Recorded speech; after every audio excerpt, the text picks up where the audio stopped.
I'd like to ask several of you to touch further on the impact that we might anticipate just from a consumer perspective on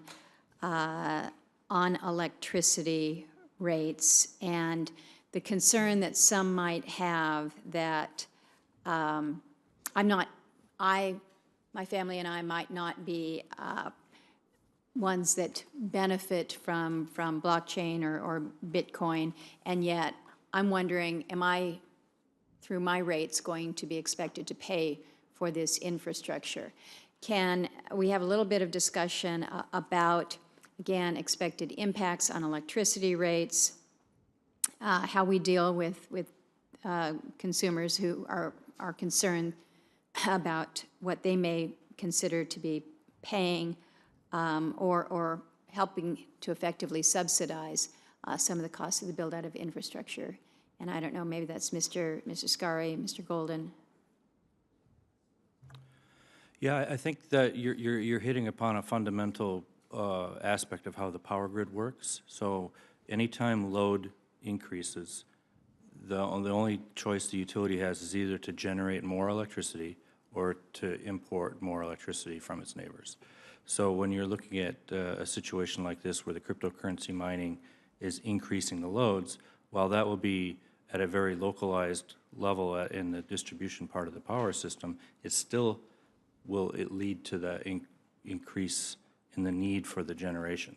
Now, whether the utility itself hits its limits of generation that it can provide, that determines when typically and economically whether they should buy electricity from their neighbors. I think if you take a look at the written testimony from the Chelan Public Utility District, they could chronicle some of their interesting issues that they've had where they've declared some moratoriums on cryptocurrency mining and then looked through the process of what is the impact on their grid, and since they're a public utility, understanding what's the right way for them to address the issue to get to a policy that works. They thought they had it at one point, and then they had to reapply the moratorium when they found out their policy wasn't quite complete enough. So. But I think this is part of the complication here is understanding how you prepare for this short-term, mid-term, long-term. I mean, what is the long-term future here? I mean, do the utilities build out for that, or is this a shorter-term interval, but you've got aggressive investment up front, and then several years from now, you might not necessarily need it? I think these are some of the fears that I'm hearing in terms of how do you address the demand right now, but not knowing what this may look like in the years ahead, in the very, very short term. Mr. Golden, do you want care to comment? Yes, Senator. I think, like Paul mentioned, Mr. Scar mentioned, fundamentally it's a supply and demand question, right? If obviously demand goes up and supply doesn't keep up with it, then you have a possibility of increased rates. But I think it's important to note that utilities also have pretty robust planning processes in place to ensure that they can sort of understand where the grid is going, how much excess capacity and energy they have to serve new customers, and work in partnership with new customers to determine, you know, how much load they're going to actually be generating for the grid. I think, so fundamentally, I think there'll be a chance for utilities to have that conversation. And you mentioned building infrastructure at the beginning. I think many utilities will have, or power providers will have the ability to have that discussion at the early outset of the load coming into their territory and talk about having them help pay for some of the costs associated with actually building out the infrastructure required. So I think making that smart decision and having those early discussions up front will help to alleviate some of the concerns when it comes to sunken costs that may occur if the technology were to leave town. Ms. Henley has mentioned that the United States is behind Asia, behind Europe in terms of just how we're approaching cryptocurrency.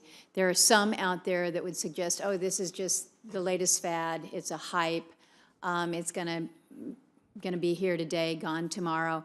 It sounds like you all believe that this is very much a part of the future going forward. Is that a fair statement? shaking heads yes or no. I know Ms. Henley is a yes for sure. Mr. Khan, you've been around for a long time observing this. Is this here to stay? Go ahead and push that button again. Sorry.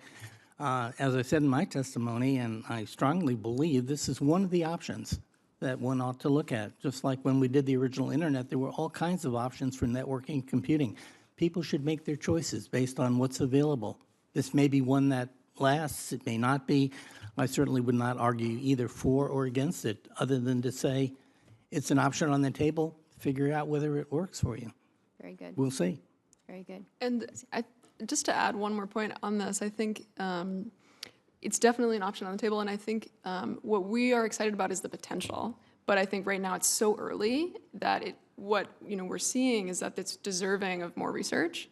But as Mr. Khan mentioned, it is in the grand scheme of investments in the electricity sector and cybersecurity, only one tool in the toolbox.